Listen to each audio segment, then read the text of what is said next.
जय माता दी, बोलिए सच्चे दरबार की जय। तो यहाँ पे देखिए, सबसे पहले मैं तैयारी कर रही थी पूजा की, और यहाँ पे मैं कुछ फूल ले आई थी, जो भी मुझे फूल मिले थे दुकान पे। और यहाँ पे देखिए, वही उस दिन मंदिर में दिखाया था, उसी मंदिर पे मैं मतलब छोटी सी एक झांकी दिखा रही हूँ आपको। जय माता दी, बोलिए सच्चे दरबार की जय।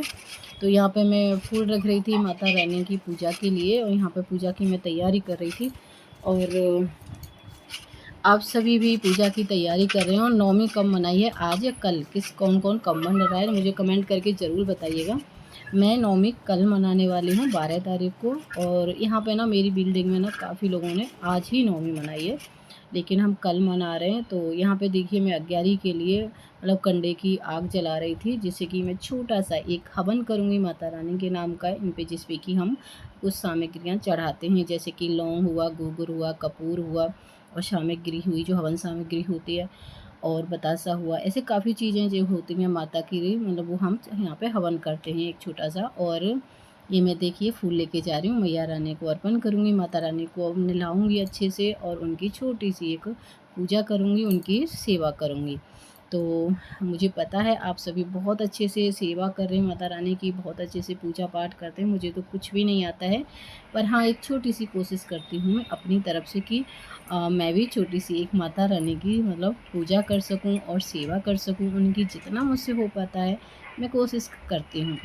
और मैंने यहाँ पे देखिए माता रानी को नहवा दिया है, उनको चुंदरी उड़ा रही थी।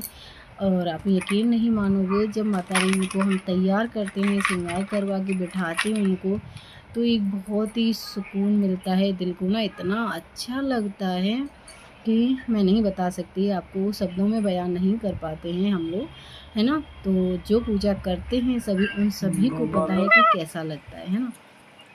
तो मुझे बहुत ज़्यादा अच्छा लग रहा था। तो यहाँ मैया रानी पे मैं फूल चढ़ा रही थी। मैया रानी को मैंने नहवा धुला के बिठा दिया है, उनके आसन पर विराजमान हो चुकी हैं मैया रानी।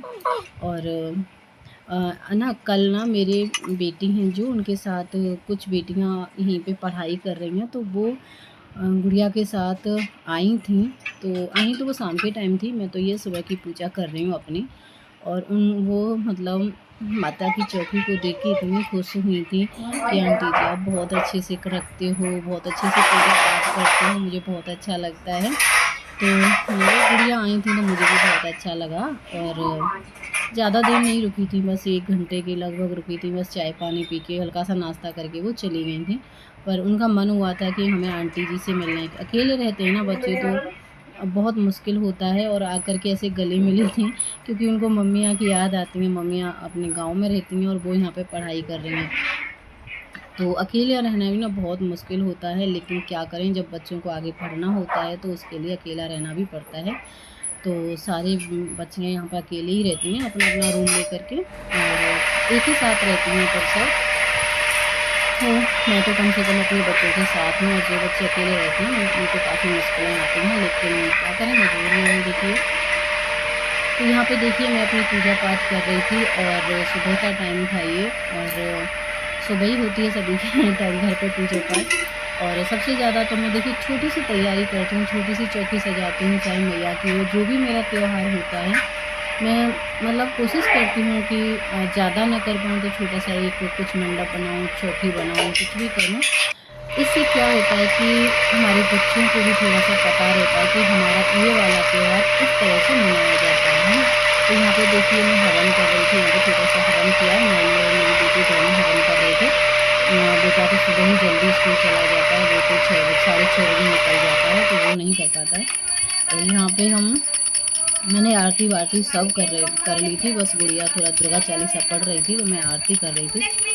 तो बोलिए सच्चे दरबार की जय। जय माता दी। मैं यही कहूँगी कि इस तरीके से अगर हम छोटी-छोटी सी तैयारी करके अपने त्योहार को मनाते हैं ना, तो ये हमारे बच्चों पे भी काफ़ी असर पड़ता है, और उनको भी अच्छा लगता है, उनकी समझ में भी आता है। इतना बताने से नहीं आता है, इतना देखने से समझ में आता है कि हमारा ये त्योहार ऐसे मनाया जाता है। ठीक है? तो हम सभी को यही कोशिश करते रहना चाहिए कि जो भी त्योहार आता है, अपने बच्चों के साथ, अपने परिवार के साथ एंजॉय करें और अच्छे से मनाएँ। तो यहाँ पे पकोड़े बना रही हूँ, ठीक है? व्रत वाले पकोड़े बन रहे हैं, जिसको खाने आ जाओ। तो यहाँ पे कुटू के आटे के मैं पकौड़े बना रही थी, और क्योंकि बिटिया भी आ गई है और वो ज़्यादा देर के लिए नहीं गई थी, टाइम से ही वापस आ गई थी। और कोचिंग थी, लेकिन 1:50 पे कुछ ऐसे कोचिंग छूट जाती है, तो वो फिर सीधे घर ही आ गई थी, कॉलेज नहीं गई थी।